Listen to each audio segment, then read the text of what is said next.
տեսեք, այսօր հանրությունը ավելի շատ չի քննարկում Հովանավանքի զամոկի միջուկների հարցը։ Այսօրվա հանրությունը ավելի լուրջ հարցեր է քննարկում, որ իսկապես այսպես տոննայանոց հարցեր են, գնացեք այդ հարցերի հետ։ Կաթողիկոսը հայտարարում է, որ դուք հունվարին պետք է բնակարանը ազատեք, կողպեքներ եք փոխել, ըստ էության չեք ենթարկվում այդ կարգին։ Վեհափարի տված բնակարանի կողպեքն են փոխել իդեպ,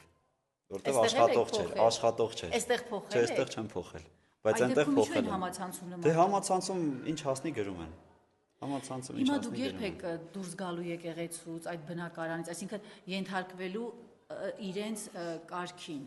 սահմանած։ Կմտածենք այդ մասին։ Չենք պատրաստում եկեղեցուց դուրս գալ։ Մեր ամբողջ կյանքի նպատակը եղել է եկեղեցու մեջ լինելը, ոչ թե եկեղեցուց դուրս գալ։ Պատարագի օրը այստեղ համացանցում նաև նկարներ են տարածվում, որ կարգալույց քահանաներ են նաև այստեղ եղել, տատույով, այսինքն Ռոբերտ Սարգսակ ազգանունը չեմ։ Ես եպիսկոպոս գիտեմ, որ դաջվածքներ ունի։ Գնացեք Մայրաթոր ճշտեք թե Կիրակն էր պատարագի ժամանակ ձեր կողքի դեպիներից մեկը։ Բոլորը հոգևորականներ էին պատարագի ժամանակ։ Կարգալույց չեղած։ Խորանի վրա ծառայող։ Այստեղ Կիրակի օրը։ Բոլորը հոգևորականներ չեն եղել, բայց բոլորը եկեղեցում ծառայողներ են եղել։ Նկատի ունեմ դեպիներից մեկը։ Ինչ է եղել դեպիներից մեկը։ Հենց կարմիր հագուստով ծնկի եկած Ռոբերտ Սարգսակը ինքը հիմա էլ է եկեղեցական համարվում, այդ ինչպես օրինակ մնացածը։ Տեսեք, ասեցիք Սարգսակ, իսկ եթե Սարգսակը եկեղեցական է։ Դուք իրեն ճանաչում եք Ռոբերտը։ Շատ քիչ։ Գիտեմ, որ Սարգսակը է։ Եվ ասում են ակտիվ իշխանական հայացքներ ունի եւ եկեղեցական։ Ինձ մարդկանց իշխանական հայացքները առհասարակ չեն հետաքրքրում։ Նկատի ունեմ ինքը համարում է։ Ես շատ իրեն շատ չեմ ճանաչում, չգիտեմ ինքը իրեն համարում է եկեղեցական թե ոչ, բայց ներկայացել է Սարգսակ եկեղեցում ծառայող, ես էլ ասեմ, եթե եկեղեցում ծառայում է, սա էլ է եկեղեցի, կարող ես ծառայել։ Տերերը, իսկ ինչպիսին են ձեր հարաբերությունները ձեր եղբոր հետ, քանի որ մենք տեսել ենք, որ նա շատ դրական ու ջերմ։ Շատ դրական։ Դուք տարաձայնություններ չունեք, ամեն մեկը։ Իմ եղբայրս է, ինչու պիտի ունենամ։ Երբ եք վերջի անգամ տեսնվել։ Մի քանի օր առաջ։ Իսկ ինչպես է լինում, որ օրինակ տարբեր կողմերի եք հարում եւ անձնային վեճ։ Մենք տարբեր կողմերի չենք հարում, երկուսս էլ Քրիստոսին ենք հարում։ Տարբեր կողմերի չենք հարում։ Դուք շարունակելու եք այստեղ արարողություններ անել։ Այո, տեսեք, այս մարդիկ ամեն բան լավ գիտեն եւ իմանալուց հետո նորից իրենց ցանկությունն է, որ այդ արարողությունը ես վարեմ։ Ինչու՞, քանի որ այս մարդիկ նաեւ պատճառաբանում են, որ եկեղեցում ճանաչում են այնպիսի մարդկանց, ովքեր առհասարակ իրավունք չունեն եկեղեցում լինելու, իսկ այս մարդիկ անձնապես ինձ ճանաչում են, գիտեն իմ սիրտը, գիտեն իմ հոգևոր ծառայությունը, թե ինչպես եմ ծառայել իմ ժողովրդին կամ իրենց, եւ այս մարդիկ համաձայն են ու համաձայն չեն նաեւ իմ կարգալուծության հետ։ Սա էլ է շատ կարևոր, որտեվ այսքեւ ժողովուրդը նաեւ իր մոտեցումն ու վերաբերմունքն է ցույց տալիս այս անօրինություններին։ Կիրակել եք այստեղ նորից։ Այո, կիրակել եմ այստեղ նորից պատարակելու եւ Աստված առաջ միշտ եմ այստեղ պատարակելու։ Մի բան ասեմ, ես նկատեցի ոստիկաններ, բայց միայն այստեղ են ոստիկաններ եւ մյուս կողմը մեղադրում է ոստիկաններին անգործություն ցուցաբերելու, Մայրաթորի կողմը, կաթողիկոսի կողմը, որ այո, կաթողիկոսի կողմից ուղարկված տեր շնորհքին չեն թույլ տվել մոտենալ այստեղ պատարակը ծես իրականացնել։ Տեր շնորհքին չէ, հայր շնորհքն է եկել,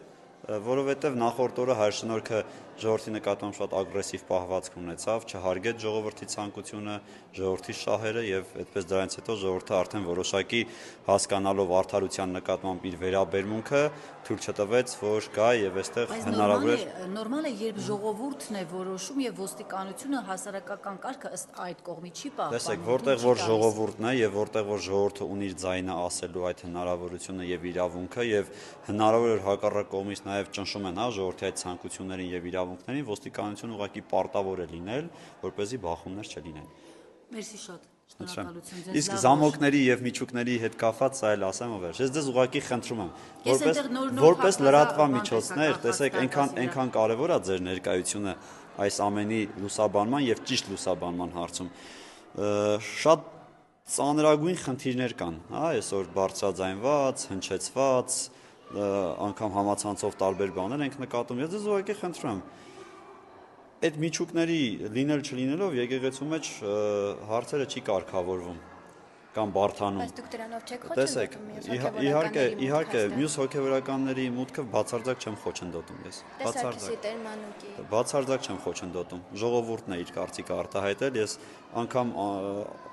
շատ դեպքերում ներկայել չեմ եղել շատ խոսակցությունների։ որոնց մասին որ դուք էլ չգիտեք։ Դուք ճիշտ եք համարում, երբ սահմանադրությամբ եկեղեցին եւ պետությունը անջատեն, բայց վարչապետը ինքն է որոշում, ով է կարգալու, Ես այդ հարցին չեմ պատասխանի, ներողություն եմ խնդրում, չեմ մտնի այնտեղ, որ չեմ ուզում մտնել։ Իսկ կարողակարգերի վկայականների հարցը լուծվեց, դուք նշեցիք, որ դուք կզբաղվեք այդ հարցով։ Այսօր էլ այստեղ պսակադրություն տեղի Իրենց վկայականներ պետք չի։ Իսկ ի՞նչ է պետք։ Չեն ուզում իրենք վկայականներ։ Իրենք Աստծո օրհնությունն են ուզում։ Գիտեք, այնպես չի, որ վկայականը պսակադրության համար թիվ 1 կարևորություն ունեցող փաստաթուղթն է եւ չգիտես ինչ է վերջին օրերին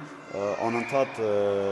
առաջնորդարանից, թեմից կամ մայրաթոռից ժողովրդին փորձում են հիշեցնել վկայականների մասին, այն վկայականների, որը որ վաճառվում էր, այ ժողովրդին։ Մի փոքրիկ թղթի կտոր, որ արժի ընդամենը 25 դրամ, 7000-ով, 10000-ով կամ որոշ տեղերում մինչև 20000-ով այդ թղթերը վաճառվում են ժողովրդին, իսկ կարելի է դա ուղղակի ձրի ժողովրդին գրել ու տալ, էլի այդ վկայականները։ Չէ, չտեսակ, ես անգամ չէի էլ կանգնել ու միջև էդ էլ ասեմ, ես երբևէ որևէ մեկը չի կարող գալու հիշեցնել, որ որևէ մեկը արարողություն արել եմ ու ես իմ արարողությունը վաճառել եմ, ես իմ աղոթքը վաճառել եմ։ Չնայած նրան, էլի եմ ասում, որ այսօր տեսնում ենք, որ որոշ եկեղեցականներ եկեղեցի օծելու համար $25000, $50000, ընդհանուր մինչև $100,000 եկեղեցի այսպես օծելու համար մարդկանցից գումարներ են ուզում, որ ընդհանրապես եկեղեցին օծեն։ Բայց ես իմ աղոթքը երբևէ չեմ վաճառել ու